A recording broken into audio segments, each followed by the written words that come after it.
My name is Hailey. I'm 26 years old, and I want you to understand something before I tell you what happened at that dinner table, because if I just jump straight to the part where Marcus opened his mouth and said what he said in front of my entire family, you might think I overreacted to what came next. But I did not overreact. Not even a little. And by the time I'm done telling you this story, you're gonna understand exactly why every single decision I made after that Saturday night was completely and totally worth it. So let me start from the beginning, the real beginning, because the version of me sitting at my mom's dinner table that night was not the version of me that most people in that room actually knew. 6 months before that dinner, I had quietly walked away from my corporate marketing job at a mid-sized firm in Chicago.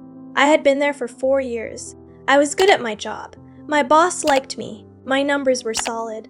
But I had an idea, a real one, the kind that keeps you up at night not because you're anxious, but because your brain won't stop building it. I had spent 2 years on the side developing a digital content strategy brand, essentially a consulting service mixed with an online course platform. And by the time I left my 9-to-5, it was already pulling in more money per month than my salary ever had. I just hadn't told my family yet. Not because I was ashamed, because I wanted to wait until it was undeniable. Until the numbers spoke so loud that nobody could question it. I was 3 weeks away from that moment. 3 weeks. And then Marcus opened his mouth at dinner and blew the whole quiet plan straight out of the water. My sister Kayla had been dating Marcus for about 7 months. The first time I met him, I could tell he was the kind of guy who needed to be the most impressive person in every room he walked into. He sold commercial real estate, he made decent money, and he never once let more than 4 minutes pass in a conversation without reminding you of that fact. He drove a leased BMW he mentioned constantly. He wore a watch he brought up unprovoked. And he had this habit of asking people what they did for work, not because he was curious, but because he was sizing them up. Hailey thought he was confident and successful. I thought he was deeply insecure and performing non-stop. But she was happy, and he had never directly disrespected me before that night. So I kept my opinions to myself, and I showed up to my mom's house that Saturday with a bottle of wine and zero intention of starting anything with anybody. Mom had made her lasagna. My Aunt Linda was there. My cousin Britt was there with her husband. My dad was sitting at the head of the table, the way he always does. Quiet and steady. It was supposed to be a normal family dinner. It was normal for about the first 40 minutes. Then my Aunt Linda, sweet woman, zero filter, looked at me across the table and said, "Hey Hailey, what are you up to these days? Are you still at that marketing company?" And before I could even take a breath, Marcus, sitting directly across from me, leaned back in his chair like he owned the room and said with this little half smile on his face, "Oh, she left that job. She doesn't really work right now." He said it so casually, like it was a known fact, like it was nothing. And then he picked up his fork and went back to his food, like he hadn't just said anything at all. The table got quiet, not loud quiet, just that specific kind of quiet where everybody heard it and nobody knew what to do with it. My aunt looked at me with this uncomfortable little smile. My cousin Britt looked down at her plate. My dad didn't move, but I saw his jaw tighten just slightly. And Kayla, my own sister, she let out this small laugh, this little nervous giggle, and she said, "Marcus, she just took some time off." And he shrugged and said, "Yeah? I mean, there's nothing wrong with that. Some people just aren't driven like that." He said some people, at my mom's dinner table, in front of my whole family. I put my fork down very slowly. I did not raise my voice. I did not say a single word. I just looked at him for one long second, and then I looked back down at my food, and I picked my fork back up and I kept eating. And something settled in my chest right then. Not anger exactly, more like a decision, a very calm, very clear decision. And trust me when I tell you that what happened next, what I revealed at that same table before that dinner was over, changed the entire energy of that room in a way that nobody there is ever going to forget. Stay with me because we are just getting started. I finished my lasagna. I asked my mom if she needed help clearing the plates. I laughed at my dad's corny joke about the weather. I acted completely normal for the rest of that meal, and I could tell that was making Marcus uncomfortable in a way he did not expect, because guys like him want a reaction. They need one. The whole point of saying something like that in front of people is to watch you shrink, to see your face go red, to get the satisfaction of knowing they landed the hit. And I gave him nothing, not a flinch, not a defensive word, not even a tight smile. Just completely unbothered, Hailey passing the bread basket and refilling her water glass like he had not said a single thing worth remembering. But inside my head, I was running through everything, every number, every client, every contract I had signed in the last 6 months while my family thought I was just floating around figuring things out.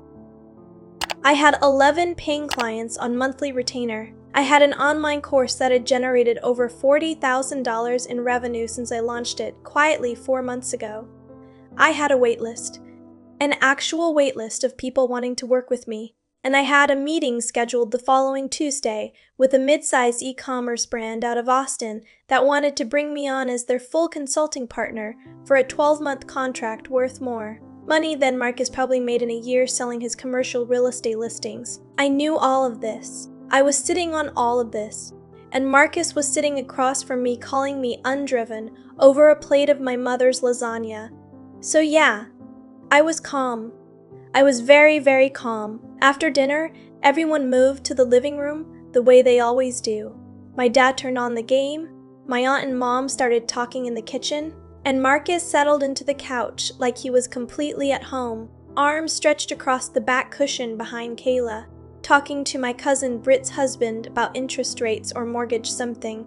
I wasn't fully listening because I had pulled out my phone and I was checking my emails. And that is when I saw it. The email I had been waiting on for 3 days came through at exactly 8:14 that Sunday evening, sitting right there in my inbox with the subject line that said, "Contract finalized, welcome aboard." I read it once. I read it again.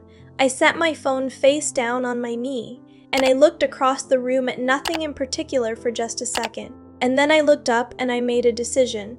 I was going to say something tonight. Not tomorrow. Not in a week when I had rehearsed it. Tonight. Right here in this living room with everyone present. Because Marcus had chosen his audience carefully when he said what he said at that table, and I was going to choose mine just as carefully right now. I got up and walked to the kitchen where my mom and Aunt Linda were still talking, and I said, "Hey Mom, do you mind if I share something real quick?" Kind of a family update thing. My mom looked at me and she must have seen something in my face because she said, "Of course, baby. Let me get everyone." She walked to the living room doorway and called out, "Hey everybody, come in here for a second. Hailey has something to share." And I heard the shuffling, the muting of the television, the footsteps, and then everyone was standing in that kitchen or leaning against the doorframe. My dad, my aunt, Britt and her husband Kayla, and Marcus, who had this mildly curious expression on his face like he was tolerating a minor inconvenience. I held my phone in my hand. I did not make it dramatic. I did not do a big build-up. I just started talking in the same calm, even voice I had used all evening, and I said so. Most of you know I left my job about 6 months ago, and I know it probably looked like I was just taking a break or figuring things out. I saw my aunt nod with that same gentle concerned smile from dinner. I kept going. I said I actually left because I had already built something on the side and I needed to go all in on it. I said I have been running my own digital consulting brand for the past 6 months. I said I have 11 clients on monthly retainer right now.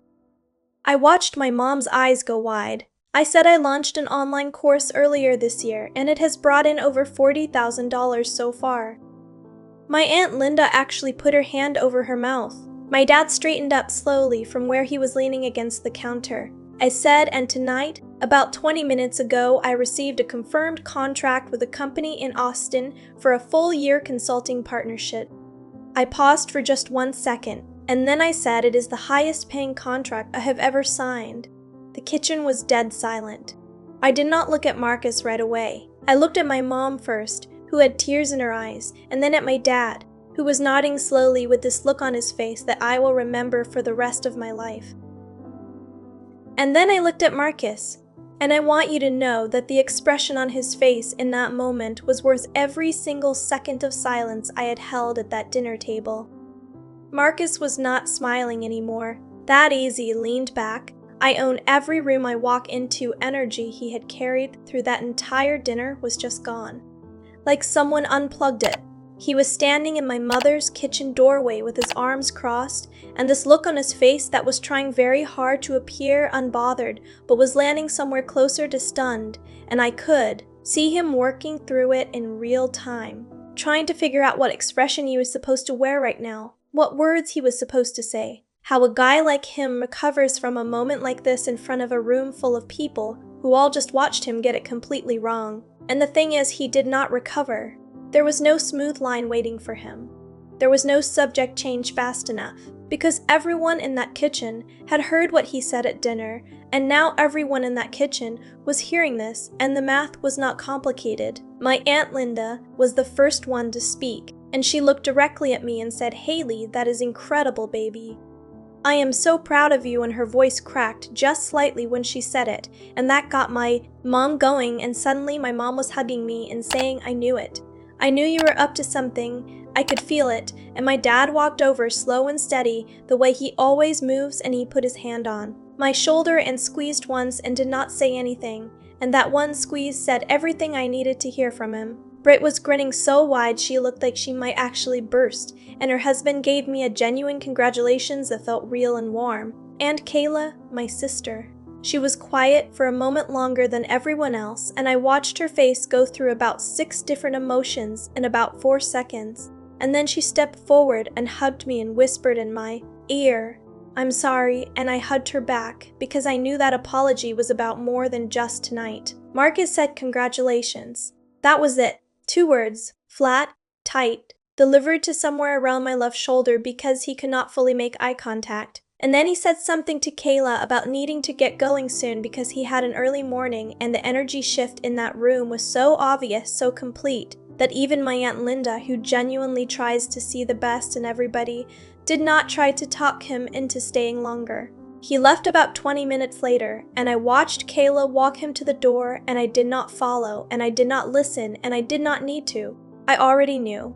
Some things you just know. My mom made coffee, and we all sat around that kitchen table for another 2 hours, and I told them everything, the real story, all of it, how the idea started, how I built it on the side for 2 years while working full-time, how scared I was when I first quit, how there were nights in those early months where I genuinely questioned everything, and how it slowly started working in ways I had not even fully planned for. My dad asked real questions, good ones, the kind that told me he had been paying closer attention all along than I realized. My Aunt Linda made me repeat the core's revenue number twice because she said she wanted to make sure she heard it right.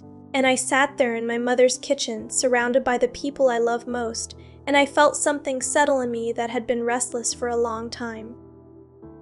Kayla called me 3 days later. She did not bring up Marcus directly at first, but I could hear it underneath everything she was saying, and eventually she just said it. She said I should have said something at dinner when he made that comment, and I didn't, and that was wrong. I told her I appreciated that. I meant it. She told me 2 weeks after that call that she and Marcus were done, and she did not give me a lot of details, and I did not ask for them. What I will tell you is that she sounded lighter on the phone than she had in months.